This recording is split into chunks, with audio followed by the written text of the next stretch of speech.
teraz máte možnosť chvíľku počúvať ten hudobný zvuk, ktorý počujete vychádzajúce z lokomotívy, tak to je spaľovanie častého vykurovacieho oleja. Tento účel nie je poháňaný uhlím, ale vyslovene častý vykurovací olej. Tak ako to možno viacej z vás poznáte z vašich rodinných domov, keď si uhlím olejom. No ale vráťme sa k tejto lokomotíve. Tu to práve vidíte. Ježiši Kriste. Tu to predvážajú na živo. Omlovajú to teda.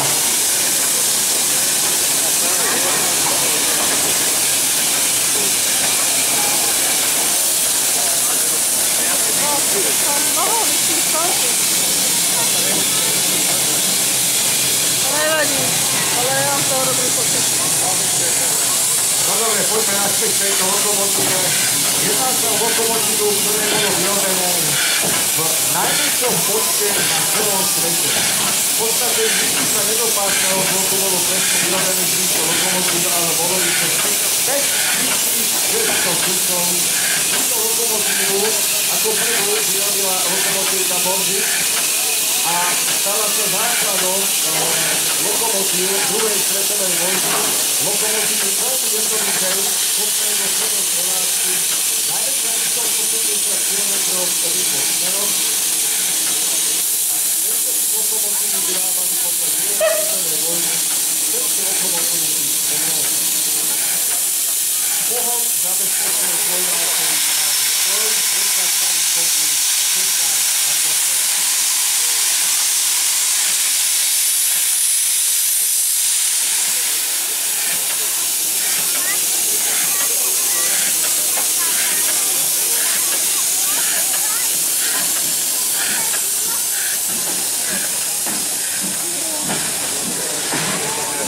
No. V počte 510 kusov lokomotívkov Škoda Plzeň.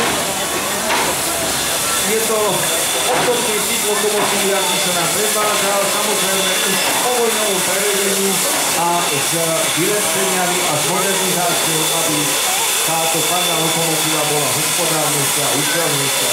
O túto lokomotívu sa starajú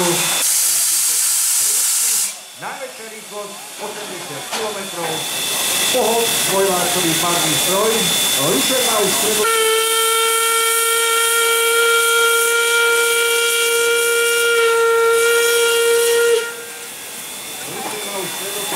toto parý počená a tak pre zaujímavosťou zrejme je zhruba 20 uhlí.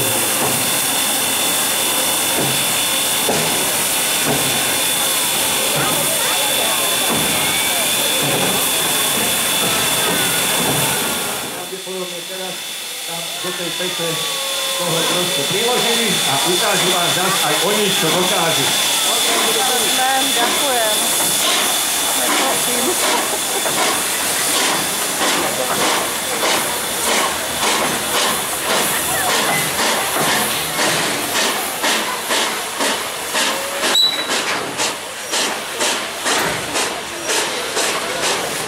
Teda Štejk. Jej najväčšia rýchlosť je 100 km za hodinu. Možno vás bude najviac fascinovať priemer tých hnacích kolies, ktoré sú 3 a sú vysoké 2 metre 14 cm. Táto lokomotíva má 4-válcový parný stroj. 2 parné stroje sú z vonkajšej strany lokomotívy, to je tam pod tým komínom, a 2 ďalšie vysokotlaké parné stroje sú v prostriedku pod tým komínom v ráme. Z toho dôvodu lokomotíva má 4 ojnice, keď si ju bližšie budete prehliadať, tak nájdete, že hnacie nápravy sú zalomené. No a začína pani na mňa pozerať s tými očami, ako jakže sa tá lokomotíva volá. No tak my sme ho prezývali na teda bývalom českom.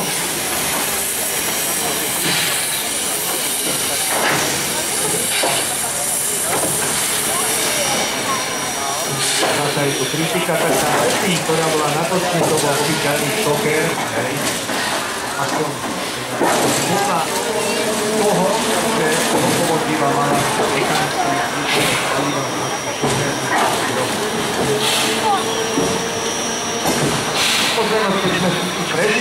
viete, každý tú lokomotívu rušavodič, ktorý sa vjazdil, mal svoje meno. Jedna bola Mara, Zopa.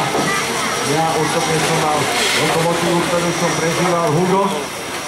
Myslím, že ju budeme aj tu na predvážať natočný, takže je to všetko o tom, ako si ten človek s tým strojom vytvorí ten vzťah.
Natočne vchádza lokomotíva riadu 422 0108. Je to tendrová lokomotíva Geldolfovej konštrukcie, teda rakúska konštrukčná škola.